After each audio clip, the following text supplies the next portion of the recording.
Pour De bas étage, je voulais raconter la vie d'un ami qui m'était très proche, qui avait mis enceinte une fille très rapidement enfin, dans les premiers mois de leur sortie, lui il voulait pas la quitter, il voulait assumer l'enfant, il voulait assumer jusqu'au bout, mais il n'avait pas les moyens et du coup il l'a ramené vivre chez sa mère en fait.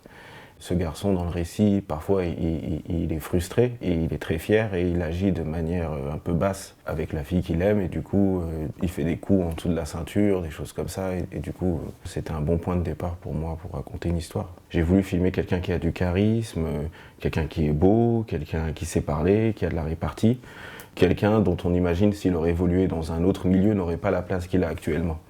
En même temps, c'est compliqué parce qu'il fait les mauvais choix. Il n'accepte pas d'avoir tort, il n'accepte pas d'avoir échoué une fois et dans son monde, échouer, ça pardonne pas en fait. Je voulais mettre un peu en lumière une activité qui se faisait près de chez moi parce que j'ai grandi dans un quartier où il y avait une équipe comme ça de perceurs de coffres, bon, qui n'existe plus, hein, parce que c'est un métier qui tend à disparaître, parce qu'aujourd'hui les gens ils payent avec leur carte bleue et les systèmes de sécurité sont de plus en plus renforcés, donc ça tend à disparaître et donc je voulais aussi montrer ça. Donc ça a commencé vraiment toute petite. Je passais très bien à la caméra, donc je me suis dit, pourquoi pas. J'avais commencé avec Fais croquer, qui était un film sur ma toute première expérience en tant que réalisateur, où j'avais essayé de faire un film avec des amis de mon quartier, mes amis d'enfance.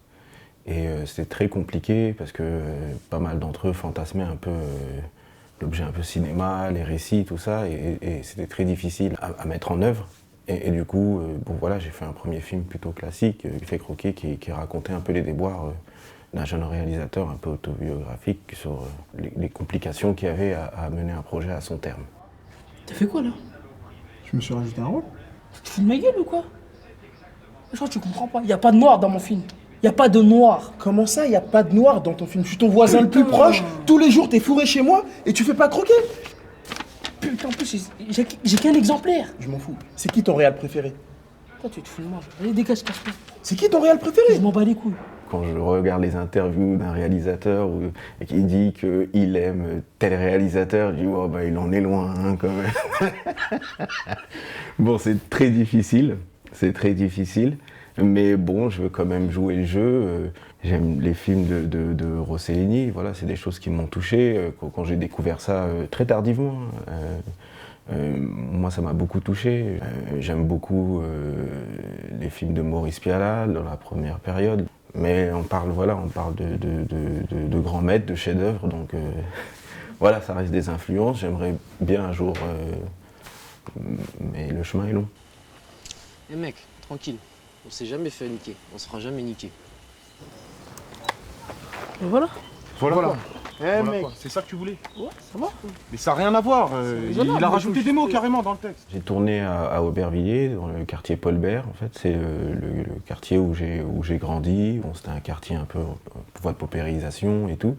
Et là, maintenant, c'est en train de changer avec beaucoup de nouveaux lotissements, beaucoup de nouveaux logements qui se construisent. Bon, pour le film, c'était très intéressant d'ancrer la caméra dans ce quartier parce qu'il fallait qu'il y ait aussi un changement pour Mehdi, comme si, entre guillemets, même son environnement le poussait à changer, en fait, à revoir son jugement sur les choses.